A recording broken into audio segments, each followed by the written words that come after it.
Straight into the roof of the net. Nice one. Straight down the middle. So a good performance from both. Hi, I'm Rupha Ramani and you're watching Firstpost. Let's get started.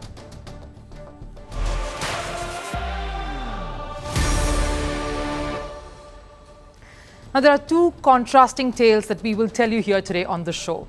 One is of a youngster who has fought all odds, the biggest of hurdles that life could possibly throw at anyone, to emerge a world beater. You don't want to miss this story. And the second is the fall from grace of a country's cricketing tradition, how from the pedestal of greatness they have hit rock bottom and are struggling to emerge out of the mess they find themselves in today. All of that lined up on the show today, but we also recall the genius that is Mad Max. But first, a look at all the headlines on Sports 360. Reports say Virat Kohli is all set to miss out on white ball cricket during India's tour of South Africa. The tour begins on the 10th of December, starting with a 3-match T20 series followed by a 3-match ODI series.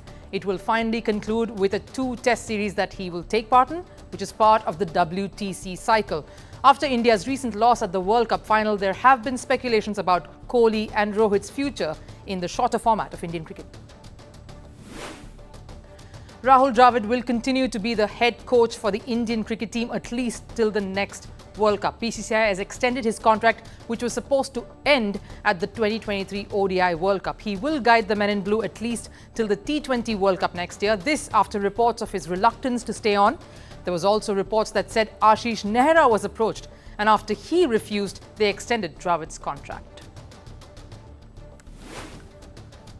Pakistan's cricket board is stuck in a deadlock with the Asian Cricket Council. It has demanded additional compensation from the ACC, this for organising chartered flights between Pakistan and Sri Lanka for the 2023 Asia Cup, which was co-hosted by both the countries. ACC says it won't pay PCB since they agreed to the hybrid model setup. On to the Champions League. Manchester City claimed the top spot with 15 points after 5 games as they beat RB Leipzig 3-2 in the Group G of the Champions League. City's Julian Alvarez scored in the 87th minute as European champions clawed their way back from 2 goals down. Erling Haaland and Phil Foden also netted in the second half. Haaland also became the fastest player to score 40 Champions League goals. The Paris Saint-Germain versus Newcastle United thriller ended in a 1-1 draw after Kylian Mbappe scored a penalty in the 98th minute. Rescuing his side, Mbappe's last-gasp penalty keeps PSG in a position to qualify for the last 16 in the Champions League and leaves Newcastle United in serious danger of a group stage exit.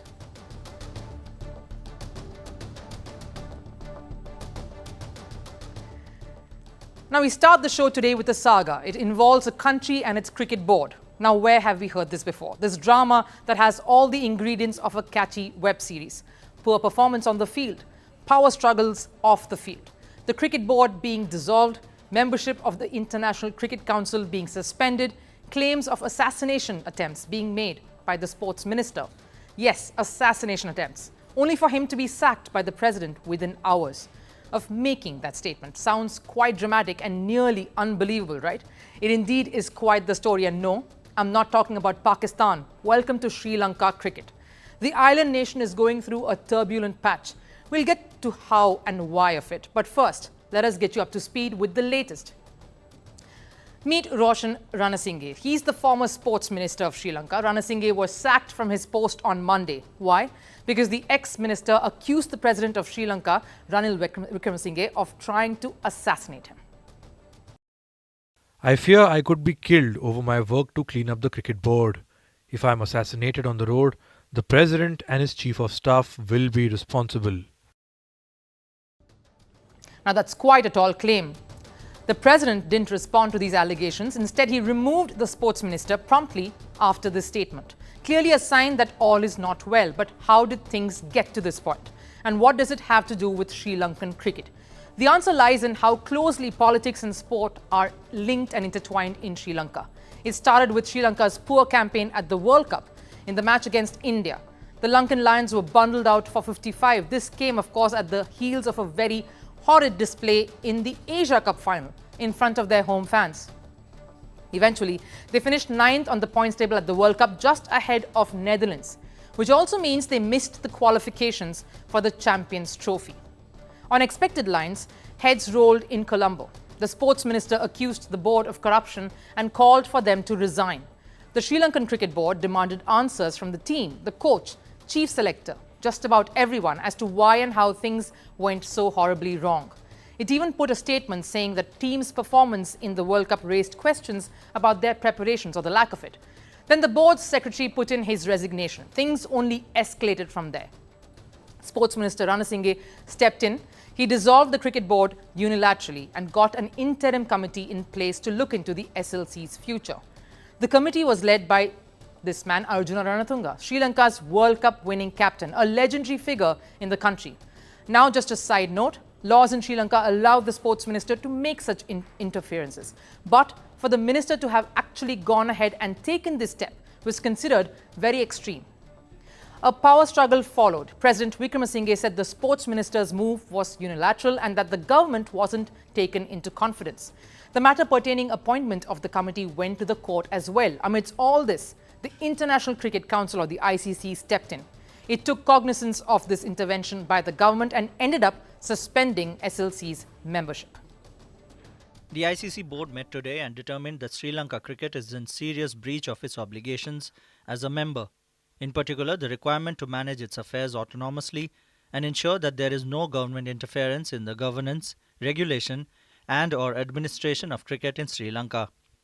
After hearing representation from SLC, the ICC board decided that Sri Lanka can continue to compete internationally both in bilateral cricket and ICC events after being suspended recently for breaching its obligations as a member. That was the politics of it. But there are larger questions that this incident raises. Where does all of this chaos leave the team? Does it have a bearing on their performance on the field? And more importantly, where does this leave the system? The board that is expected to have absolute control over cricketing affairs. You see, in recent years, the Lankan Cricket Board has found itself in a pickle quite a few times. The charges from corruption, unfair elections, officials allegedly engaging in gambling to excess interfering by governments. The board has been in the thick of all of this. In fact, the sports minister of Sri Lanka in 2018 himself admitted to this. Harun Fernando, who was the sports minister back then, said the ICC showed a confidential report to him. The report stated the SLC administration is corrupt from top to bottom. Whichever way you look at it, all of these controversies do have a bearing on the players and the team. If you don't have a stable backroom in place, you cannot get the right team to pick the right squad and ensure everything goes as per plan on the field. And it shows in the performances. Sri Lanka hasn't won a major ICC tournament since the 2014 T20 World Cup. That's almost a decade now. Following the retirement of stalwarts like Mahela Jayawardene, Kumar Sangakkara, Lasith Malinga, the list is endless. In the last decade or so, the Sri Lankan management has really found it tough to build a solid core. Imagine you're a Sri Lankan fan growing up watching the likes of Ranatunga, Chaminda Vas, Sanath Jayasuriya and Muthaiya Muralidharan to now even struggling to field a proper playing 11. Not just that, the chaos in the system also affects the overall functioning of the board.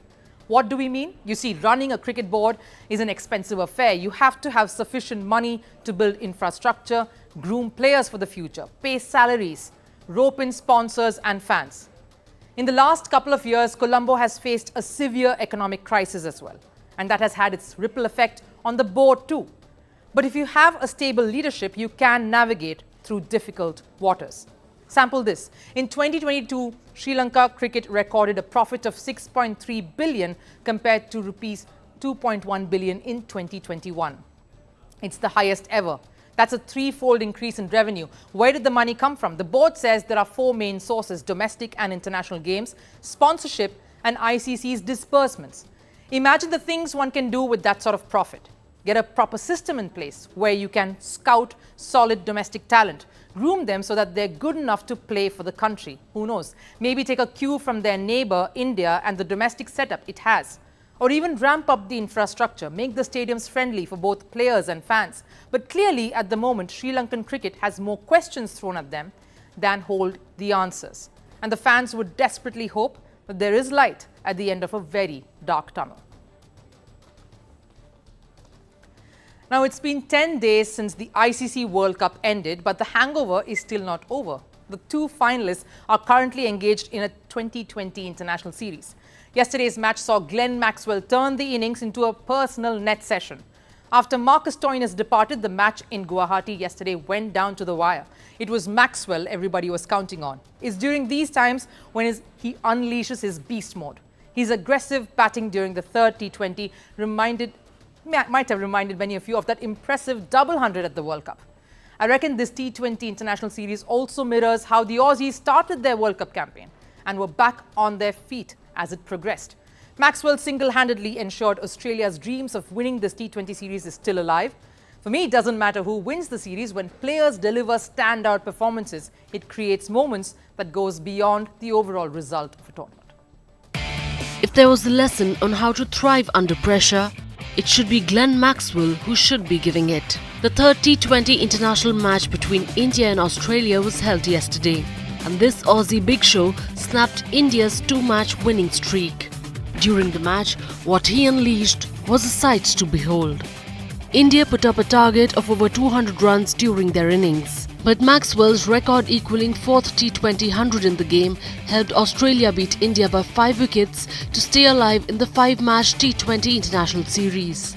In doing so, he also joined Indian skipper Rohit Sharma at the top for the most T20 international centuries in men's cricket. Maxwell now has 4 centuries in 92 innings. Rohit Sharma has 4 in 140 innings. His previous T20 International 100 was also against India in 2019. He's continuing his explosive form that was last seen at the World Cup here as well, that impressive double century at Wankhede. And now a smashing 100 off just 47 balls. It seems like he's far from being done. Here's what former Australian cricketer Mike Hussey said about his knock during Australia's match against Afghanistan at the World Cup. It's got to go down as one of the greatest of all time. Whether it's the greatest, we could argue that probably for the next year. I think the only argument I'd put forward was that, say Ricky Ponting made a massive 100 in a World Cup final to help Australia win. Adam Gilchrist made 149 in a World Cup final. Does that make the more special? I don't know, but I tell you what, it's got to be right up there with one of the greatest performances of all time. Maxwell's ability to turn the game in Australia's favour when they need it the most makes him the go-to player for the squad. The Aussies needed 21 runs in the last over yesterday, a task which could have intimidated even the bravest. But Maxwell's composure, combined with his aggressive batting style, allowed him to achieve the seemingly daunting task. It was his 100th game today as well, and I think that's a really special moment for him. He's been one of our best players that's ever played, and I'm sure he wanted to make it a winning one, and he did it himself. His inconsistent run during IPLs may have raised doubts on how reliable he is as a middle-order bat who can roll the arm too. But when he dons his national jersey, all those challenges seem to vanish. When it comes to his national team, he shows a different level of consistency. The IPL may see a bit of a lopsided version of Glenn Maxwell, but his rivals are always in maximum dilemma facing his onslaught. India has a new world number 1, and this is a 16-year-old. Yes, she's a teenager and already is on the top of the world. Sheetal Devi. Heard of her? If you haven't, then you simply must stick on. But if you have, then you will get to know a little more about the Wonder Woman from India. Because knowing about her struggles and how she's come up to be a world beater is the perfect story to inspire so many. Is the perfect story that truly symbolizes this new India. The perfect story for our Eyes on Eve's segment today. The India that has revolutionized the sporting landscape and is witnessing the birth and growth of superstars, especially in athletics. The India that said they will notch up more than 100 medals at the Asian Games and went ahead and did just that.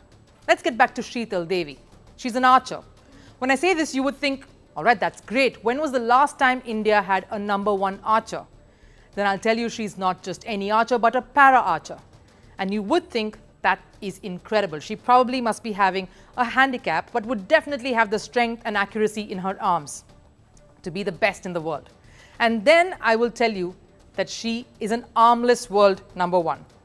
And that's when your jaws will drop open and you will realize just how awesome the achievement truly is. It's commendable to be a world number one in any sport, but Sheetal has in the truest sense defied all odds to get to where she has. मेरा coach जो है कुलदीप वेदवान है, तो उन्होंने ही मुझे art सिखाई थी।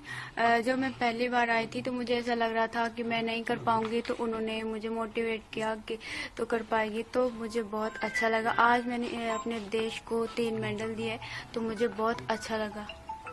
She shot to prominence in the Para-Asian Games by securing 3 medals at the Games. Her video of precise, accurate shooting with her legs went viral. She became the first Indian to win 2 golds in a single edition of the Para-Asiad and contributed to a record-breaking performance by India where they won 111 medals, their biggest ever haul till date. Sheetal scored a perfect 10, not once, not twice. She shot 6 consecutive 10 rings in the last 2 rounds at the final of compound and won her first individual gold medal. The story of her success outside the field is just as astounding. Sheetal is from Lodhiyar village in Jammu and Kashmir, and she was born with phocomelia. It is a disorder causing underdeveloped limbs. But the disease did not impede her. She spent a lot of her childhood climbing trees for fun. The activity, though, helped in strengthening her upper body and also improved her athleticism. That made scouts notice her talent during a local event organized by the Indian Army in 2021. There were talks of getting a prosthetic arm so that she could venture into the world of sports, but it did not suit her, it did not fit her properly. So Sheetal and her mentors got disheartened, back to square one, thinking this was the end of the road for her dream. But Sheetal did not lose hope and resumed her training under the mentorship of Abhilasha Chaudhary and Kuldeep Vedwan. They in fact drew inspiration from Matt Strudzman, an athlete who had stunned spectators back in 2012 by shooting with her legs. Sheetal was merely 5 years old back then. Little did anyone think that Matt Strudzman laid the foundation for a mega star in India a decade later. They modified Sheetal's releaser into a shoulder releaser and thus forming a string mechanism for her chin and mouth to pull the trigger and release the arrow. It was not exactly the process Matt Strudzman followed, but it worked for Sheetal.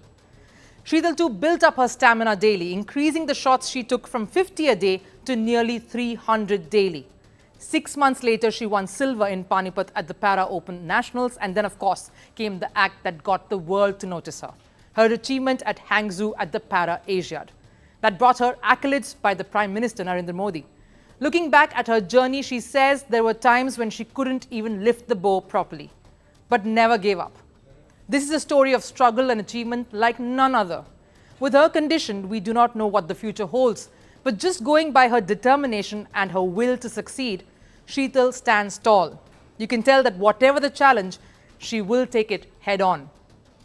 The accolades and appreciations are all pouring in, but this shy 16-year-old who has evaded interviews all along knows how grounded she is, and her feet will do all the talking. That brings us to the end of the show. Here's the last serve or the parting shot for today. When I say bikes and cricket, who comes to your mind? Now, this man has an unspoken love affair with superbikes, and he recently made one die-hard fan of his very, very lucky. Take a look.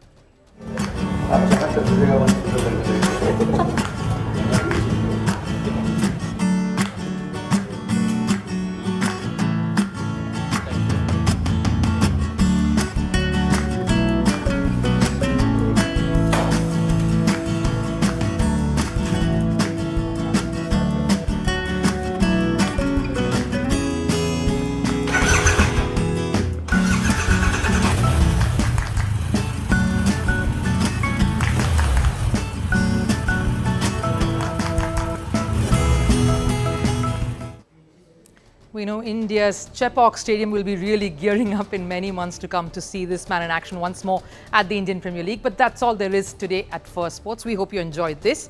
I'll see you again tomorrow at 7 p.m. Till then, bye-bye.